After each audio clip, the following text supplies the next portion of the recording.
Hello, and welcome to the Compass Affordable Housing Ecosystem Podcast. My name is Carolyn Gorst. I am the Director of Development for Compass Affordable Housing. And we are here today with my lovely co-host, Lydia Aranda of Rainmakers.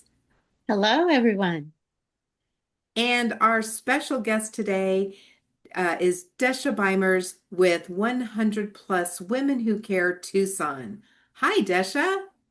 Hi there. So excited to be here. Thanks for having me. We're thrilled to have you here. For those of you turning in, the purpose of the Compass Ecosystem podcast is to inform, engage, and to connect the Southern Arizona community in dialogue about its human development ecosystem. Each week, we feature a different guest that is helping build a stronger ecosystem for our Tucson and Pima County community. This week, our major sponsor is Tucson Electric Power. Desha, we are so glad to have you here. Thank you again for giving us your time. The first question I want to ask you is to just give our viewers an idea of your agency, some of the work that the organization is doing, some of the issues that you're addressing, and some of the services and outcomes that you've seen. Well, yes. So today I'm here representing 100 Plus Women Who Care Tucson. I'm the founder of this amazing organization that's been in existence for about 11 years. And our organization is really a giving circle of women. We come together just 4 times a year, and we all contribute together, and together we can make a larger impact than we could individually. And so what happens is at each of these events, our members nominate local nonprofits that they love and are close, that they cherish in their heart. And we have somebody that vets them on all of those things. But that our evening at the big give, we actually get to draw 3 nonprofits. And so we hear from 3 nonprofits that are operating right here in Pima County that are doing great things in our community. And we get to hear how they're making impact in our community. And then all of our members can ask questions. And then after that, all of our members vote. And whoever receives the most votes, each member gives $100. And so in today's world, $100 isn't as much as it used to be, right? But boy, collectively, when we come together, if you have 500 women, that's $50,000. Just like that in one hour, we can really make a huge difference to a nonprofit. And what's so cool about our donation is that they're unrestricted. So most of number one, they have no idea. They weren't budgeting, they weren't planning for this additional, flow of money coming into their organization. And we tell them they can use it for however they want. Because a lot of times when these nonprofits get grants and loans and whatnot, they have to use it for specific things. And so this allows them to really use it in the way that they feel is best for their organization. And the really cool thing that I've seen is that, you take your $100, right? And it turns into, let's just say 20,000, 50,000, whatever it is. But then these nonprofits, they have networks and throughout the community, throughout the nation, where they can actually take our money and make it grow tenfold. So I could give you many examples of how I've seen that happen.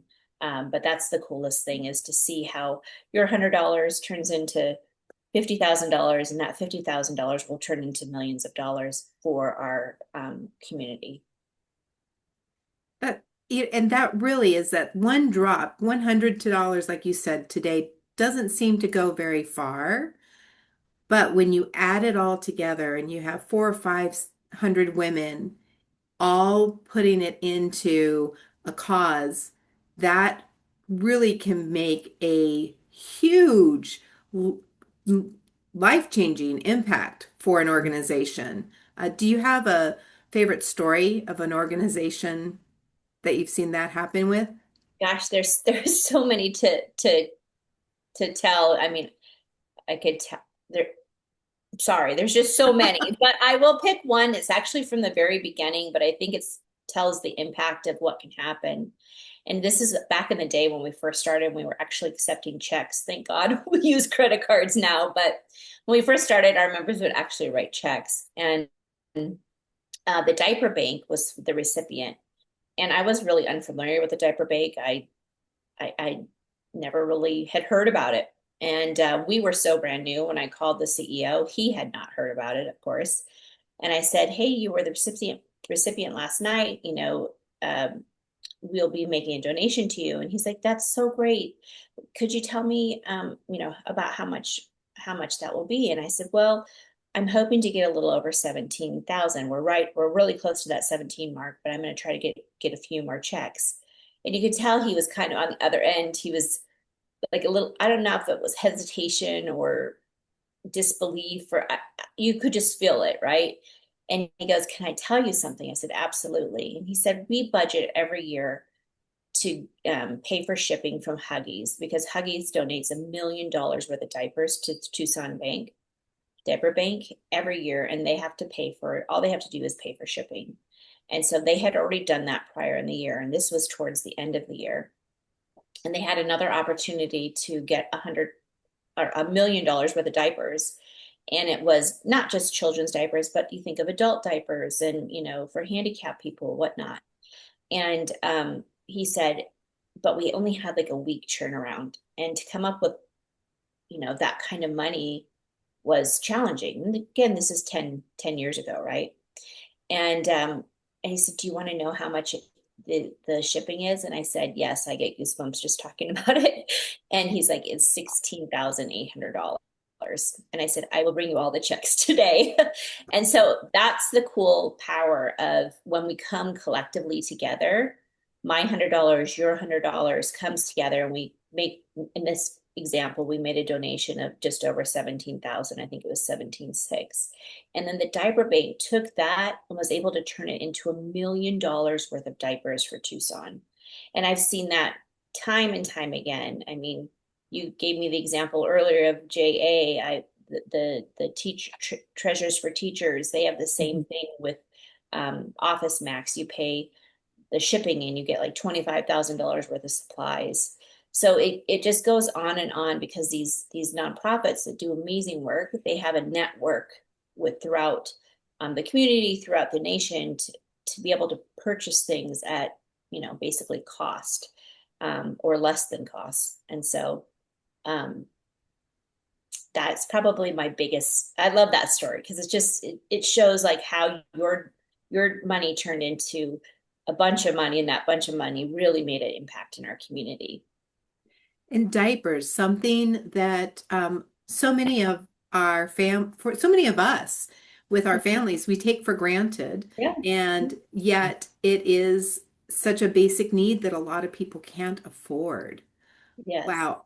I got chills. What about you, Lydia? Oh, absolutely. And what I'm hearing in that just really makes my mind go, like Carolyn just pointed out. Diapers and other similar products really are multi-generational, and they cross all levels of affluence, all communities and cultures. People need help that way. So what a great example of the difference that you're making, not just locally, but really to an issue that speaks to everyone. We're going to take a quick break here and hear from our major sponsor, Tucson Electric Power. It's important that Tucson Electric Power partner with agencies like Compass Affordable Housing to ensure the members of our community have access to the resources that they need. We understand that we're operating in an affordability crisis, and this is not something that can be solved alone. Together, we can achieve so much more. We'd like to thank our sponsor of this segment, Pima County Short-Term Crisis Emergency Resources Grant. Desha, what you are speaking about in the way that 100 plus women who care makes a difference in local communities and beyond is just really inspiring. And I think it speaks also well to changes that happen over time. Not everybody has the same budget, perhaps year over year, or maybe even quarter by quarter. So this is a way that many people can participate to make a big difference in community. I wonder if you might share also, besides that wonderful story that you just shared with the diaper bank, but how your agency perhaps makes a difference in some specific issues. Now, I understand that this is broad across many issues that are tackled by the nonprofits themselves, but it sounds to me like you're tackling some specific issues, maybe sustainability and capability of nonprofits. Maybe you can speak a little bit more to that. Sure. I'll speak about the nonprofits here in a bit, but I'm also going to speak about our members. 100 Plus Women was really created because I had a heart for giving, but I just didn't have the financial funds to contribute what I saw going on in the community through like galas and, silent auctions and things like that. I was a single mom most of my career. And so extra cash to that scope kind of prevented me from being part of it. And so that's what I love about 100 Plus Women is it kind of levels the playing field. So if a woman or a man, we have a men's group or a kids group, a teens group, if they have a heart for giving and want to make a difference in their community, a lot of times they're looking for a place to land. Where can they give their funds? How can they learn how to be more involved? And so that's what I love about our organization is it actually provides a place for women to go and learn about amazing nonprofits, join 100 Plus Women. They can make a contribution and it will be larger than what they could do as an individual. But the other thing is that they learn about really during that hour, 4 different nonprofits, 3 that we learned from that night, and the one that was the recipient from the night from the previous big give. And so women all over the city learn about these nonprofits, and then that turns into more volunteering, maybe additional funding. But I know I would love for us to be able to track our volunteering because it does happen. I mean, we've had members also that join forces with these nonprofits, and they actually end up leaving us because that's where now their money and donation goes to, which is fine. Like that is what we're about. We're here to help the nonprofits that do so much for our community. So I just wanted to talk about that because it's a really cool way for just an everyday woman. It could be a retired, woman that is a philanthropist. It could be a single mom like I was most of my career who $100 is a lot of money, but it's valuable to her to contribute. Or it could be someone that's in between that, gives in other ways, but this is a fun way to come together with women and make a bigger impact than she can herself. So wanted to make sure I talked about our members, and we're always looking for new members too. So if anyone's listening and wants to join us, I hope that they do. But when I think about our nonprofits, especially the last couple of years, I mean, their funding has been cut. And so they're looking for new ways to gain funding. And I think when we step in, again, I go back to what's unique about us is that it's unrestricted funds. So they can use it to do something that they hadn't already intended getting done. I think of the children's advocacy. I mean, that what they were able to do with our funds were things that they were going to have to put on the back burner, which then meant it wasn't going to help our children of Tucson, in that area for 2 to 3 years. But because they got that funding, they were able to stand up that programming that they had put on the back burner, for 2 or 3 years. And that's what's really cool about our funding is it comes and it lets them provide more services to our community. So, they're doing the work. We're just providing the funds from all of our amazing members. That's such a vital role that you and your organization play. And what I hear you saying is the issues that you're tackling are connectivity, information sharing and resource sharing, learning how to be a more informed donor, as well as perhaps learning how to be a more innovative recipient of funds for those who are on the nonprofit side themselves, and also the power of volunteerism. Yeah. Wonderful issues that really all over Southern Arizona. It's a benefit to all families, businesses, organizations, industries. Yes. Super powerful with a lot of ripple effect. Desha, I want to build on what you were just sharing because there's something to be said for meeting people where they are, both for the women who participate with 100 plus women who care, Tucson, and the organization that are the recipients. Um, it, to me, it speaks to the larger ecosystem of philanthropy that is a backbone.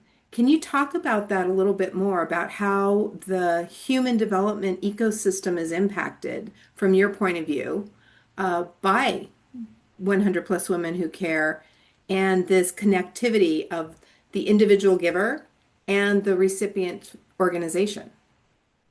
Sure.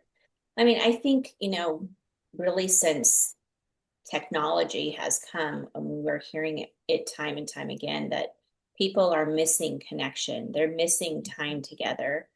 And so that's probably, besides the funding that we give the nonprofits, that's probably the next biggest thing that our organization does is create a safe, welcoming space for women of all ages to come and meet like-minded women. I've heard that it's one of the best networking hours in town because people, they're not being sold something or, I mean, we are donating, but you come with this open heart. And so I've heard of people connecting on business deals. I've heard of people, creating new businesses out of it because they have this time together to really chat. We do a social hour before our meeting, about an hour.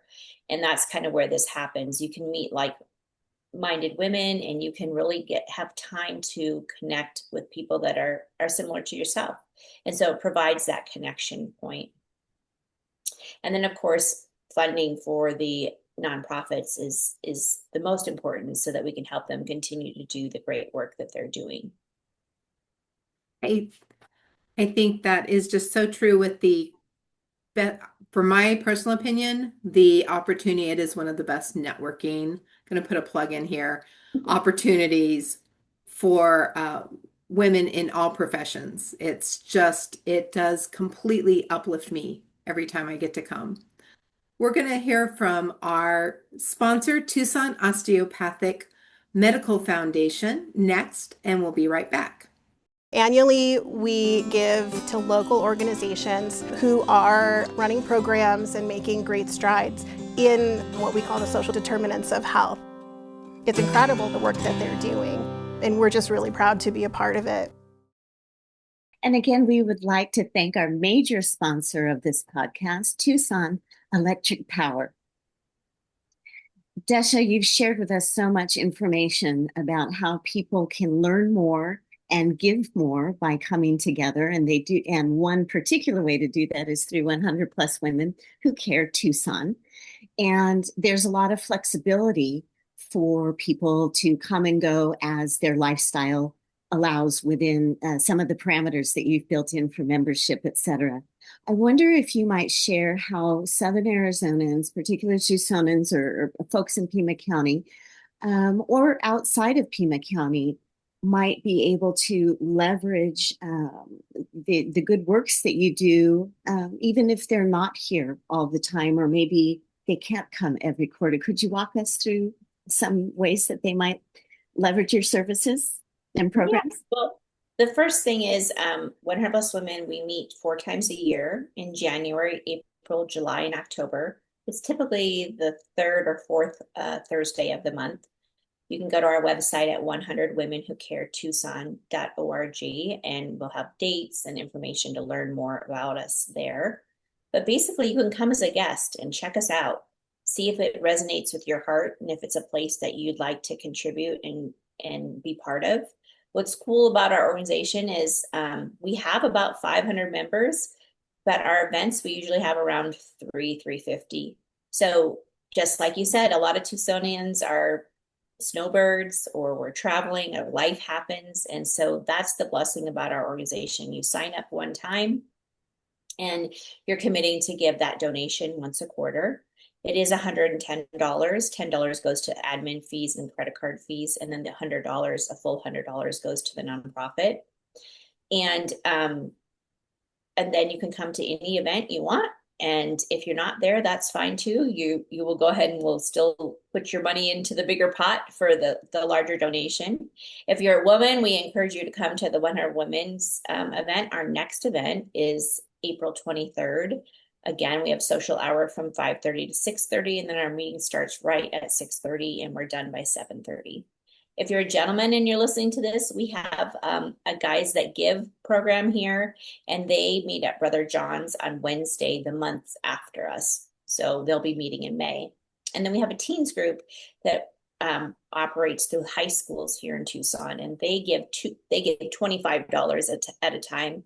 But they've raised over, I think $75,000. It's amazing, and Wow. yeah, it's pretty cool at $25 a time, right? And so they meet 3 times a year during the school year.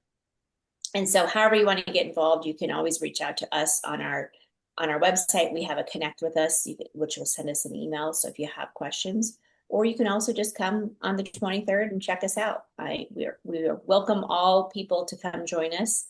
Most people that come once end up signing up because it just moves your heart, and you're like, what a simple, easy way to contribute to our community. And you don't have to go to a dinner, you don't have to go to sell popcorn or whatever, and you're really making a difference. And that's what we're all about. Sounds like you're building great fellowship with the program, with the outreach, and with the connectivity. I wonder if we might remind people what your website is. Yes, it's 100 Women Who Care Tucson.org. And it's 100 numerically, so 100. 100 Women Who Care Tucson.org. Perfect. Carolyn, just also such exciting information and very motivating, isn't it? It is. Desha, do you have anything else you wanted to share with us before we say goodbye and thank you?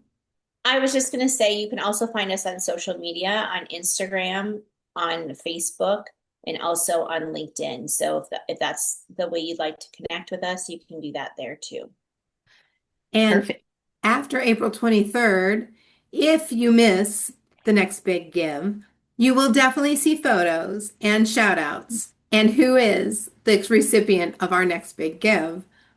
So, Desha, I want to thank you for your time today and for joining us and for sharing the work that 100 100 plus Women Who Care Tucson is doing to create really an ecosystem of philanthropy that meets people where they are and serves organizations for where we live.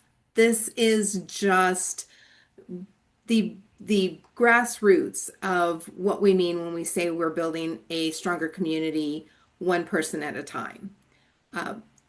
Well, thank you so much for giving me the opportunity and for giving a place for 100 plus women to shine and share what we're doing. We are in gratitude to you.